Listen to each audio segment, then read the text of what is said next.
Chères auditrices, chers auditeurs, bonsoir. Nous sommes à l'Hôtel d'Europe avec deux charmantes personnes, Juliette Moltès et Pascal Alcoste. Bonsoir les amis. Bonsoir Dominique. Alors, je vais pas m'étendre, je vais vous laisser parler surtout. Alors moi Juliette, déjà, je voulais que tu me parles un petit peu de ton expérience, parce que je sais que tu as une super école à Paris, et je sais que tu es bien connue dans le métier, parce que j'ai parlé avec beaucoup de gens de toi pendant le festival qui te connaissent beaucoup, donc je voudrais que tu nous expliques un petit peu ton parcours, s'il te plaît. J'ai travaillé pendant de longues années à la Comédie des Champs-Élysées. J'étais collaboratrice artistique à la mise en scène de Michel Fagado. Donc j'ai travaillé longtemps au Festival d'Art Lyrique d'Aix-en-Provence également. Et puis je suis coach pour comédiens sur des films et des pièces de théâtre. Et petit à petit, parce qu'il y avait une grande demande d'élèves, de futurs élèves pour prendre des cours avec moi, j'ai décidé de monter ma propre structure. Il n'empêche que la direction d'acteurs, que ce soit sur du coaching, que ce soit sur la mise en scène ou que ce soit sur du professorat, c'est ma passion, mais c'est vraiment la direction d'acteurs. Alors cette école, tu l'as créée il y a combien de temps? Elle a 7 ans. Donc 7 ans. C'est d'aventure que tu as commencé seule ou tu as une équipe qui est avec toi depuis le début? Comment tu t'es un peu organisée? Donc je l'ai commencé toute seule, et puis elle a grandi. Et là maintenant, je dois avoir à peu près 15 professeurs qui travaillent dans cette école. Ah oui, c'est pas une petite structure. Et à peu près combien d'élèves par an? Il y a plus de 100 élèves par an. Ah, madame la directrice quand même, hein. C'est pas rien. Hein. Ce n'est pas rien. C'est beaucoup de travail, mais beaucoup de passion, beaucoup de partage. Et puis, un bon nombre d'élèves aussi sortent de mon école et atteignent quand même les plus grandes scènes, que ce soit à Paris ou ailleurs. Et donc, c'est vraiment une école qui est basée sur on va dire, la vie à l'extérieur et la vie professionnelle. Et je trouve que bon nombre de mes élèves, le mot réussir ne veut rien dire, mais sortent de mon école avec un sacré bagage, puisqu'ils travaillent la plupart. D'accord. Alors, les élèves ont entre quel âge et quel âge? Est-ce qu'il y a une limite d'âge ou pas? Parce qu'il y a peut-être des auditeurs qui vont écouter cette interview qui seraient intéressés, on ne sait jamais. Hein. De toute façon, la vie, elle est faite de rencontres. Hein. Donc c'est une école qui est basée à Paris dans le 11e. Il n'y a pas de limite d'âge. Nous avons des ados et nous avons des gens qui peuvent avoir plus de 50 ans. Donc, oui, donc j'ai encore mes chances, moi aussi. Quoi. Absolument, Dominique, tu as encore tes chances. Alors, comment tu fonctionnes? Tu fais de la présélection, je suppose, parce que tu dois avoir beaucoup de demandes. Il y a beaucoup de demandes. Donc, pour les premières années, pour les débutants, il n'y a aucune audition, c'est juste l'envie. En revanche, pour le cycle 2, le cycle 3, ou la fameuse classe training, qui est la classe pour les comédiens qui travaillent mais qui veulent continuer à s'entraîner, et c'est une classe que je dirige, qui est uniquement sur audition. Je prends des gens. Alors, si on veut te contacter, en dehors du festival, parce que je sais que là, tu es overbooké, on va en parler après. Alors, on fait comment pour contacter ton école? Et elle s'appelle comment, cette école, alors? Donc, l'école s'appelle Atelier Juliette Molt. Donc, elle est basée à Paris, dans le 11e arrondissement. Et sur le site internet de l'école, atelierjuliettemolt.fr, il y a tous les renseignements. D'accord, ok. Alors maintenant, on va venir à notre cher Pascal. Oui. Alors, mon petit Pascal, le théâtre et toi, ça commence depuis combien de temps, alors? Eh bien, c'est pas si vieux finalement. C'est pas si vieux. C'est justement en intégrant l'école Atelier Juliette Molt que j'ai eu. Au départ, j'étais dans la classe amateur. Donc, j'ai commencé vraiment en tant qu'amateur. Mais avant, qu'est-ce que tu as fait alors? Avant, j'étais directeur artistique dans la publicité. Voilà, je travaillais dans la publicité. Ah oui, mais tu avais déjà un petit sens artistique. Oui, quand même, oui, quand même. J'ai fait les Beaux-Arts à Orléans et ensuite après. Tu n'arrives pas comme ça dans non. le milieu de l'art. On est bien d'accord. Voilà. Et j'ai eu un coup de foudre sur la discipline du théâtre. Grâce à l'école où j'ai continué donc ma formation ensuite en cycle 2 puis en cycle 3 et voilà, ça s'est fait comme ça en fait au fur et à mesure. Donc ça fait 3 ans. 3 ans. Donc en fait ça a été ta prof et ta directrice. Bah ouais, c'est comme ça qu'on s'est rencontrés. C'est comme ça en fait, c'est ça. Et alors l'envie de travailler ensemble vient de qui? De toi ou de toi? Alors lequel des deux? Alors justement sur le projet Illusion Nocturne qu'on joue en ce moment au Festival d'Avignon, ça s'est passé vraiment purement et simplement dans l'école. C'est-à-dire qu'embryonnairement parlant, on a fait une carte blanche qui sont des moments, des temps forts de l'école où on a, comme son nom l'indique, carte blanche, où on peut proposer une création. Et donc, je suis arrivé avec ce petit projet où il y avait déjà, parmi les comédiens qui jouaient avec moi, déjà, il y en avait 3, je crois. ouais, 3. Ça, Juliette, 3, tu confirmes? Absolument. 3 qui étaient déjà là. Et donc on a commencé à un petit format de, je crois que c'était 15 minutes, 20 minutes au départ. Ça a intéressé Juliette sur le texte et du coup, de fil en aiguille, on a réécrit. Alors, oui, voilà. Donc ça a été réécrit sur une deuxième version plus longue qui faisait 45 minutes qu'on a joué au Théâtre de la Loge dans le 11e ensuite. Puis encore une autre version de 1h10 qu'on a joué à l'Auguste Théâtre. Enfin, du coup, ça s'est fait vraiment comme ça. Alors, parce que je vais rappeler aux auditeurs que Pascal a écrit cette pièce. Hein. Oui. Alors, la première en plus. Hein.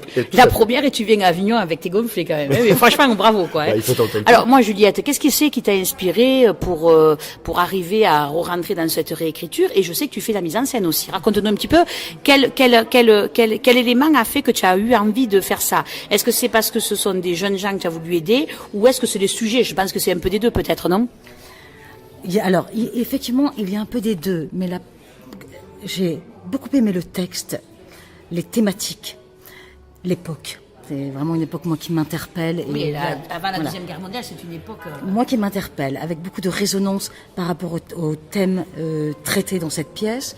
Mais au-delà de ça, même si c'était des élèves, et certains sont sortis de mon école maintenant travail, je salue aussi leur talent. C'est-à-dire que j'avais bien envie de travailler avec eux en professionnel, non pas du tout élève et professeur. Je suis la metteur en scène à part entière et le professeur est très loin. De toute façon, on le voit dans ton travail, c'est pas un travail d'école, c'est un pas du travail tout. de Non, bien sûr. professionnel. Bien sûr. Et alors, à la mise en scène, vous l'avez menée en collaboration tous les deux, parce que là, du coup, comment tu as fait pour devenir élève, mais dire à ta prof que tu voulais qu'elle accepte ce que toi tu voulais qu'il transpire de ton texte, parce que à la base c'est toi qui as fait le texte, corrigé par. Ah non, tout à fait. En fait, ce qu'on a fait, c'est qu'on a vraiment travaillé en binôme, en partenariat au fur et à mesure. Voilà, c'est vraiment une histoire de partenariat entre le metteur en scène et l'auteur pour moi.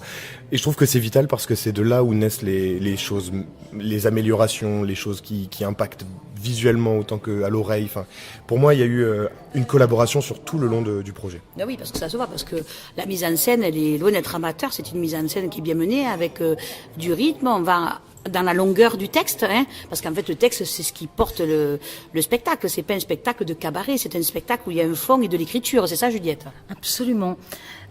Pour moi, je dirais que on suit le parcours d'individus qui pourraient être comme nous et qui ressemblent... de gueule cassée de la vie un peu, non? Absolument. Hein, on peut dire ça. Comme nous, on dirait. Ouais. Simplement, c'était à une époque très particulière. C'était à une époque très particulière, et parce que je dirais que le théâtre les magnifie ou les transcende. C'est-à-dire que ça devient, je trouve, des destins presque hors du commun. Or, c'était des parcours... Des gens de la rue. Voilà, des gens de la rue. Et des gens de la rue de l'époque à Paris, en plus. De l'époque, absolument. Après, il y a le thème de l'art avec un grand A qui est traité tout le long de la pièce. Et puis, je dirais que chaque parcours a une revanche sur la vie.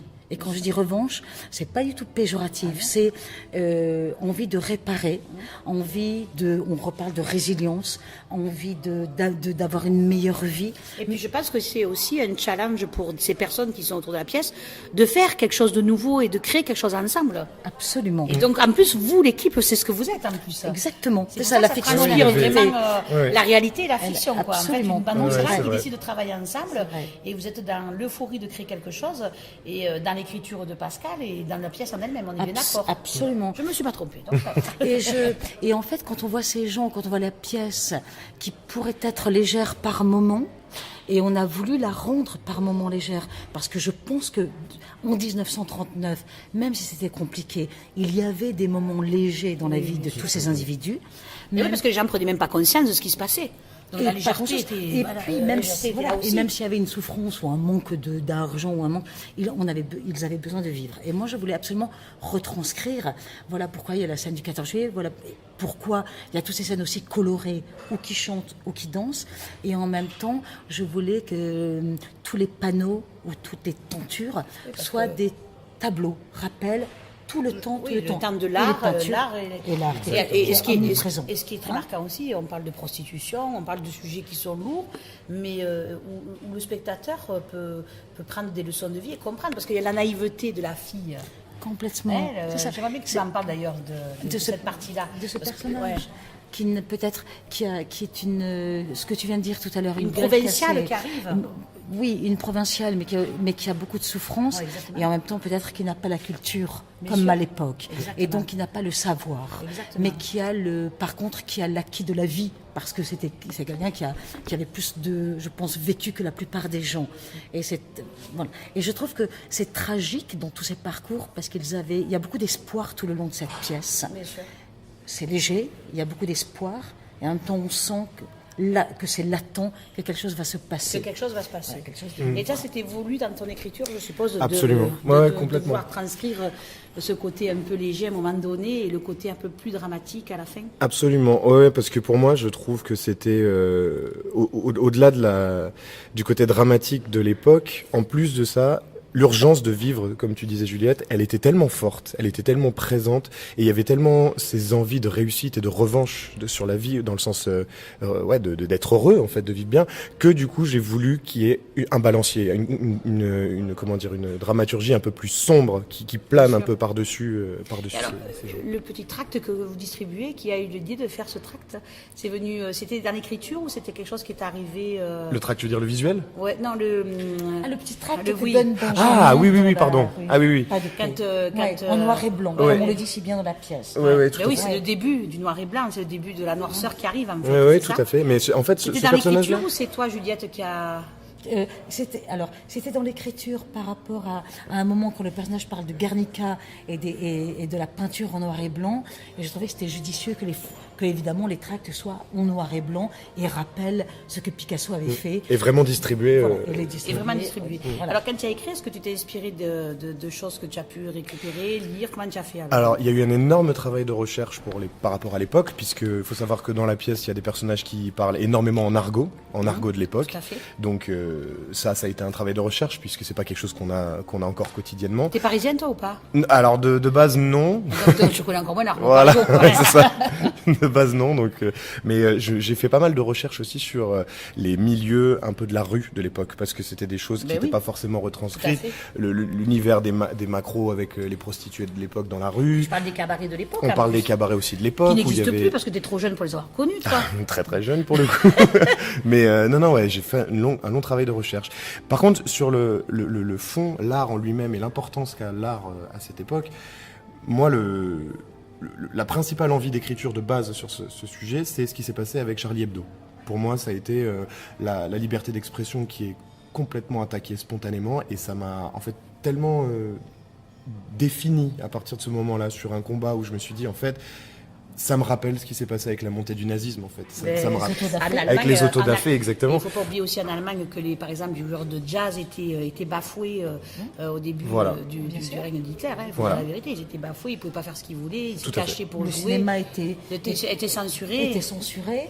Donc il y avait les autodafés, les livres étaient brûlés, les vitrines étaient cassées. Donc c'est Voilà. sûr que, en tout cas pour les artistes, c'est sûr que il y a une revendication d'expression en tout cas, dans la pièce. Exactement. Et Ce parallèle-là, il moi, était. Moi, je trouve que le pari est gagné. Enfin, en Bah, tout cas, pour moi, en tant que metteur moi en scène, aussi, c'est, pour moi, ce qui est formidable, c'est de pouvoir traiter de plein de choses, parce que nous connaissons l'histoire, donc nous n'avions pas besoin de raconter l'histoire. Donc c'était un parti pris, juste de zoomer sur certains individus, de suivre leur parcours, Bien sûr. avec de la légèreté, avec du rire, avec de l'humour et avec de la tragédie, qui en font des hommes pas surhumains, mais je trouve on va dire des destins. C'est magnifié, quoi. Absolument. Mais par contre, quand on regarde, par exemple, Claude Hermont, le directeur du théâtre, il a une revanche par rapport à sa maman. Il aimerait bien réaliser le rêve de sa mère et réparer. Mais oui, parce qu'il a même ses costumes, Absolument. si je me rappelle bien. Exactement. On est bien d'accord. Rémi Lapage voudrait réparer par rapport à l'enfance d'enfants battus, on va dire. Denise, la prostituée, voudrait récupérer sa fille et voudrait la récupérer en gagnant de l'argent et fuir. Honnêtement. en Honnêtement, comment s'appelle-t-il, Marcel, lui, c'est un peu dans le non-dit, c'est de se cacher avec des familles de banquiers et qui, lui, est peintre. Et donc, c'est un métier qui est... Qui est rejeté par la société à qui est cette rejeté. époque. Voilà. On peut pas être Chaque- banquier et peintre, c'était inadmissible à cette époque. Et puis, la polonaise qui, elle, essaie de tenter sa chance pour aider sa famille. Donc, c'est quand même... C'est quand même des personnages qui ont des choses à dire dire, et à préparer raconter. et à raconter. Et Absolument. alors, donc ça se passe donc au Pixel Théâtre. Tout à fait. À 14h10, je sais que vous êtes 14h05. 14h05. Mon Dieu, quelle vilaine, en plus je Ça le se sais. joue à 5 minutes, Ah hein. là là. Alors il faut réserver parce que je sais que vous êtes beaucoup, vous avez beaucoup Ouais. de monde, hein. C'est complet. complet, ouais. Et aujourd'hui, je sais que c'était complet. Et Ouais. demain, c'est complet. Alors, je ne sais pas, je n'ai pas. Ce encore sera là- vu oui, la mais- oui, billetterie, mais de toute façon, mais généralement, en tout cas, il suffit d'appeler le théâtre Pixel et de réserver. Alors, c'est complet depuis quand? Depuis le début, Oui, pratiquement. quasiment depuis le Ah, début. on est bien d'accord, Ouais, hein, on si est je ne me bien trompe pas. d'accord. Alors, les projets, c'est quoi? Toi, Pascal, tu vas faire une lecture à l'Hôtel d'Europe, Tout toute à la fait. seconde pièce qui n'a rien à voir dans un autre registre. Alors, complètement Mais rien alors, à toi, t'es voir. parti, quoi. La première, la deuxième, jamais 203, la Bah, troisième arrive. Voilà, je me dis qu'il faut y aller. Voilà. Non, du coup, la deuxième n'a rien à voir. C'est une lecture donc, que je vais faire à l'Hôtel Europe qui. Tu Donc, le sur- fais déjà le 20. C'est le 25, oui, tout à fait. C'est le Avec 25. Robert Plagnol, en plus. Avec Robert Plagnol. À 17h. À 17h, exactement. Mais il y en a Et c'est plusieurs. Cockpit. Ça s'appelle Cockpit, On exactement. va pas trop dire ce que c'est, mais on invite les gens à venir écouter parce que Ah bah oui, il y a oui, des oui. gens qui vous voient, ben, peut-être vont vous entendre, ce serait bien qu'ils viennent voir un peu cette Et nouvelle. l'entrée, comment ça se passe? Les gens peuvent venir comme C'est ça, gratuit, ça, les c'est gens bien. viennent, mais il faut Voilà, qu'ils c'est aillent, il ça. faut quand même Oui, qu'ils bien sûr. réservent, parce qu'il y a Bien une feuille de sûr. réservation, donc il faut appeler à sûr. l'hôtel.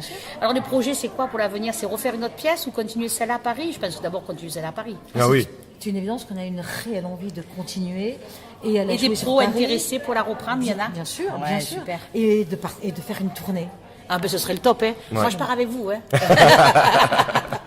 C'est bon. Eh bien écoutez, je vous souhaite plein de bonnes choses. Ben, merci donc beaucoup. on dit Dominique. à nos auditeurs que donc s'ils Ouais. veulent faire du théâtre, chanter, danser et apprendre plein de choses, c'est chez Juliette. Et pour passer un agréable moment, rendez-vous au Pixel Théâtre À 14h05. pour Illusion Nocturne. Exactement. C'est ça? Ouais, c'est ça. Super. Merci à vous. Merci, et très bonne Dominique. fin de journée. Au revoir. Au revoir.